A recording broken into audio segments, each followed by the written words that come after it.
So to set up your micro GPS tracker, once you've unpacked the packaging, remove the SIM card from the holder. You're looking to use the micro SIM, so that is that one there. Open up the tracker and you want the copper side up. Slide it in. Use either a screwdriver or a pair of tweezers and push till it clicks. So now you will need to charge the tracker for 2 hours before using. So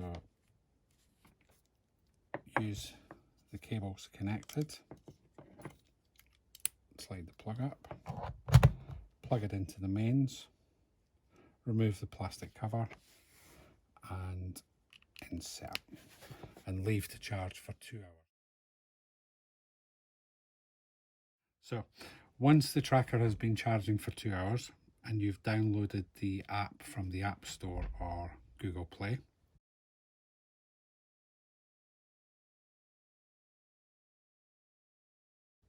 and then log in. If the device has been enabled, you will see stationary or you will see offline. Offline means you have no signal. Not enabled means you need to set up the APN settings, which we'll discuss later. And stationary, you are ready to set up. So as you can see, we are ready to set up. The device is online, staying stationary. So we're going to go into the settings and work our way down this list. So first of all, about device.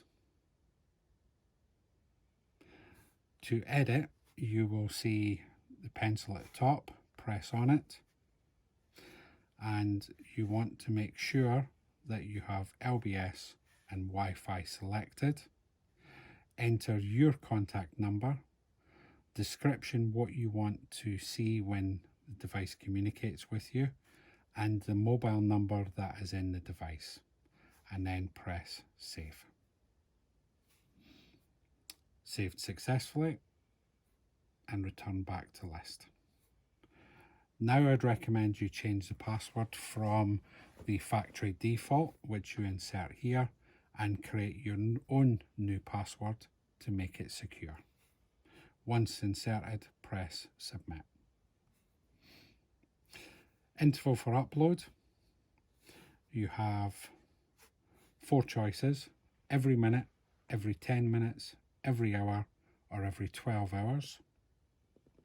The battery life of the device will vary from 2 days to 7 days between the 4 choices. Selecting your interval for upload, press OK.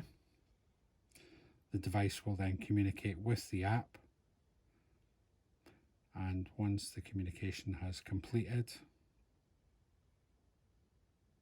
success. So then we're going to insert the main monitoring number. So now you're going to insert your 3 emergency contact numbers. The first number on the list will receive the phone calls from the tracker, and number 2 and 3 will receive text messages only of each alert. So next we've got answer mode. Select. You have 3 options. Push to answer is where the client will have to push the SOS button on the tracker. Auto answer, the device will ring once and then automatically answer without the client having to touch it. Or silent mode, it will automatically dial in and make no noise, but you will be able to hear what is going on.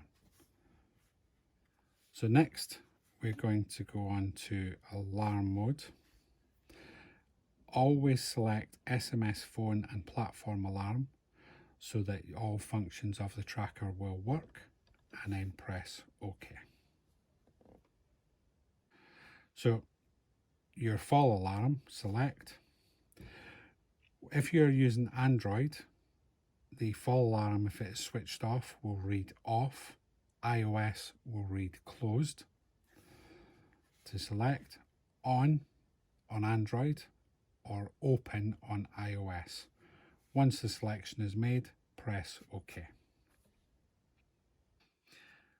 Anti-harassment mode next. Select. With anti-harassment mode, only the 3 numbers in the SOS list, if you switch this on, can contact the tracker. If it is switched off, it is like a normal mobile phone and can receive calls from any other number. So press OK once selection made. So with device language and time zone, select. You can select the device language, which there is 4 options, so that when you press the button on the top of the device, it will tell you the time. So we will leave on English. Then we are looking to set the time zone. So during setup, you must select British summertime or winter time. So that is GMT +1 for summer and GMT +0 for winter. So we are going to select 1 and press OK. So after initial setup with the time zone, the seasonal time will adjust automatically. So with remote reboot, remote power off and factory reset, do not use unless advised by technical support team member. So on the main menu, you have real-time tracking, which will show you where you are and where the tracker is. Historical route, which will give you the data from previous days and see where the tracker has been during that day. Geofence, GPS fence, you can set a perimeter around an area so that if the person leaves or enters that area, you get notified. So now we're going to set up a geofence.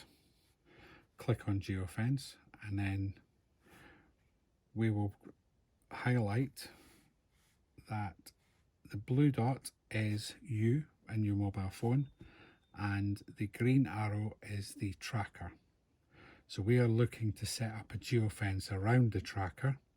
So we'll select to the map view and zoom in.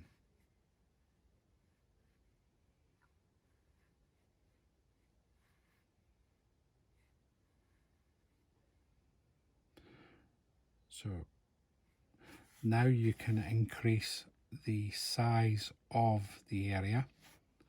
So what will happen here is if the tracker moves outside that circle, you will receive an app notification to advise you they have entered or exited that area. So once you've got the area selected, press there and insert name.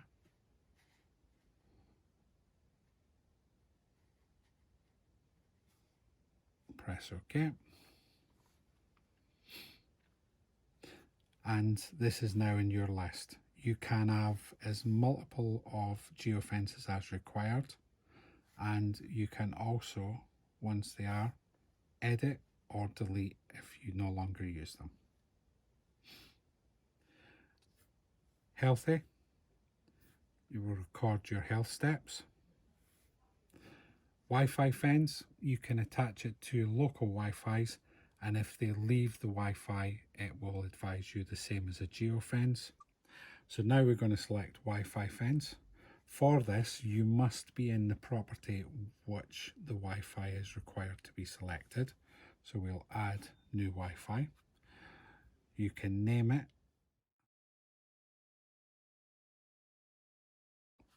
So once you've selected Wi-Fi, you now want to add the name of it, Dad's Home, and press OK. So you now have that Wi-Fi there. If they are to visit other properties, again, you can add multiple so that if they visit any area, it will tell you when they exit and enter that area. Settings, which we have now completed. Alarm list will give you all alarms that have been previously taken down.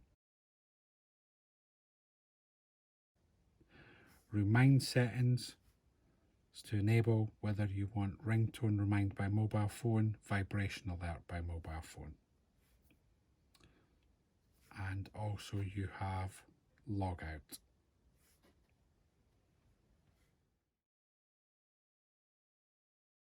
So methods of tracking, You can either select your tracker and text URL hashtag send. Can be lower caps or upper. Or you can log in to your tracker and press real life tracking, which will be indicated, you by the blue dot and the tracker by the green arrow.